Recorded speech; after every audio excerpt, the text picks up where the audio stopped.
So if you're running paid ads, you know that a lot of the success comes down to, one, understanding the economics so that you can get paid back what you're putting in and then some, hopefully.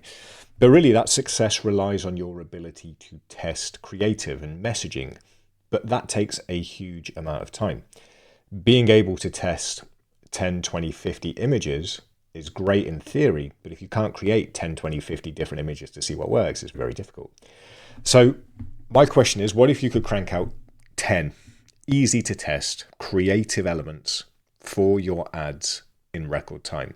So I built a custom GPT that does exactly that, will help you create Facebook ad creative in record time.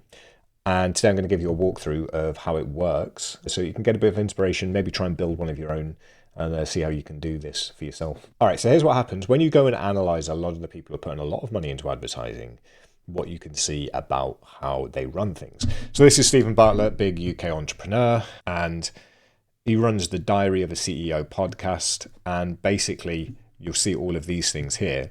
So that looks like, I think it's Trevor Noah. Yeah, Trevor Noah, America Hated Me, Trevor Noah. I'm hoping that the rest of these will go, but it's a great one to put on a video. The rest don't seem to be loading. Essentially, what these guys will do from, I don't know who's running his ads now, it's not his old company, whether it's just his own internal team. But when you look at the kind of ads that they're running to get more people in to watch their YouTube videos of the Diary of a CEO podcast, is they will have this basic framework, but they will test so many different hook elements. They'll have different facial expressions of the guest and a different quote up here. And that is just to try and see what gets people to click more often, testing at scale to see what works, which is great. We've raised a generation of aimless men. America Hated Me. Different video. AI is creating deadly viruses. All of this kind of stuff. And down here, you've got all of these other ones. I don't know why these ones aren't showing up for me today. Very odd. But anyway, whenever you look at big advertisers, a lot of the difference is made in the ability that they have to test creative at scale. And that can be a real pain to actually do that. So what I've been doing is that I've been looking, and there's a couple of people that I know who are running really good AI created ads. I don't like having to prompt my AI every single time with the same prompt. I don't like having to keep a little library of prompts. So I always build them into custom GPTs. You can see all of the custom GPTs that I have over here. That's not all of the ones that I've built. I actually have built more. And all of these are available to the people within Growth Models Plus community. These are all things to help do sales pages, different kinds of sales pages. We did an experiment on how to grow a Kindle book business with fantasy books and all of this sort of stuff. All of these are available to everyone in Growth Models Plus. Specifically, the new one that I've been testing for an experiment that I'm doing to see if I can grow a new business from scratch with no existing audience, no network, anything like this. It's going to rely heavily on ads. And so I created this. Let's design some ads. And I'm going to create this. I'm going to create ads for my $1 product challenge, just as an example here. So this will ask a couple of questions. If you have a base level prompt that you have to like keep in a notes folder or something and then paste into ChatGPT, you're still going to have to answer these questions. I've just basically put all of that copy and paste stuff in the back end so that you don't have to deal with it in the prompt for this.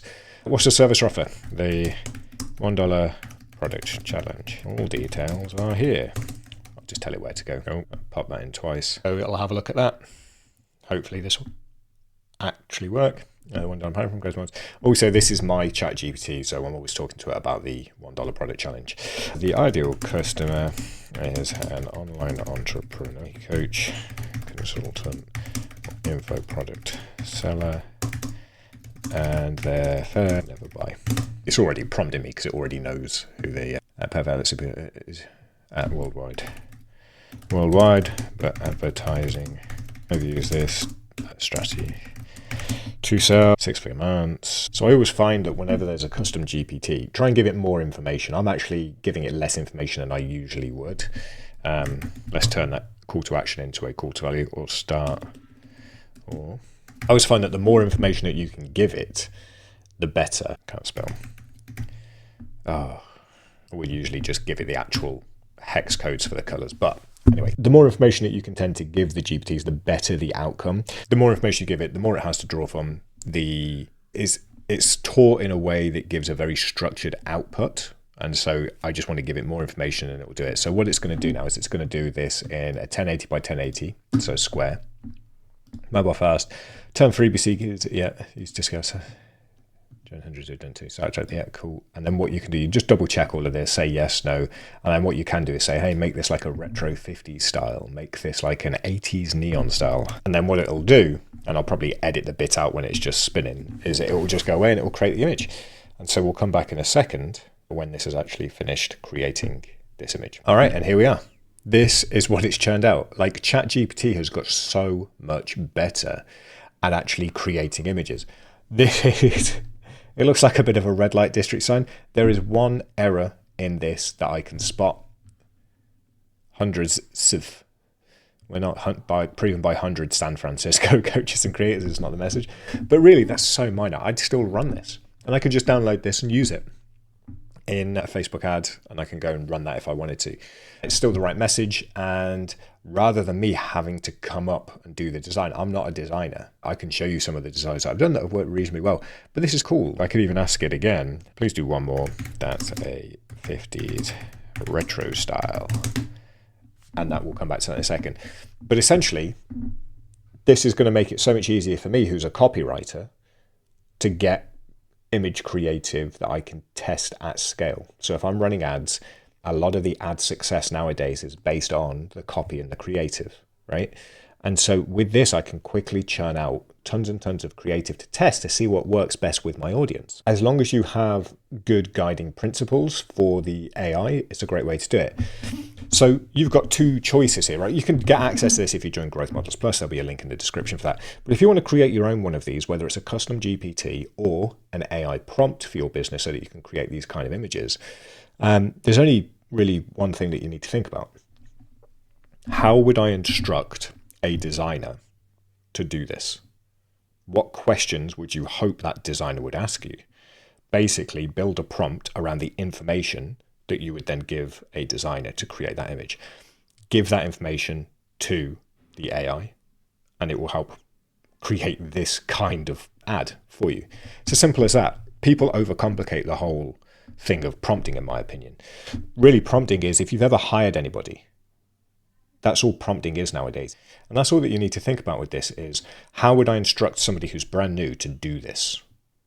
What information would they need?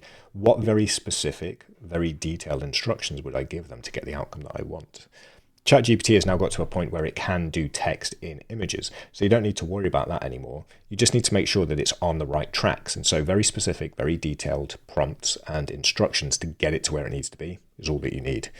So here's the second one. I asked it to do that 50s retro style. So we've got the 80s one here and the 50s one here. It's really gone just the exact same layout. And then I could say, let's spin this off into a couple of other things. Hey, why don't we look at a different angle? You know, what I can then do here is I can just keep prompting it back and forth to get different angles and different creative. This isn't going to help you get with those angles. You need to be able to come up with those angles, but that's good marketing, right? This is just going to be able to turn that into an image. I'm going to say, do it, make it hyper realistic. Bosh. Let's see what this actually turns out. Okay, and this is what this has just turned out. This is way better. This is 1,000 times better than anything that I could do in Canva. I've always done all of my ad creative myself in Canva. This is 1,000 times better. And let's see if there's any typos. Stop attracting time wasters. Start selling with the $1 product challenge. Start attracting buyers today. I see no typos. Freebies. Cool little vampire man. Oh, this is great. ChatGPT. Use it for your ad creative. Think of it as if it's a brand new hire who's a really good designer but doesn't understand what they would need to design. So give it those details, like how is this laid out, all of that sort of stuff. Then give it the information that you need. And then that way. Or get a trial of Growth Models Plus below. Use my custom GPT here to create these bad boys. And yeah, run these as tests.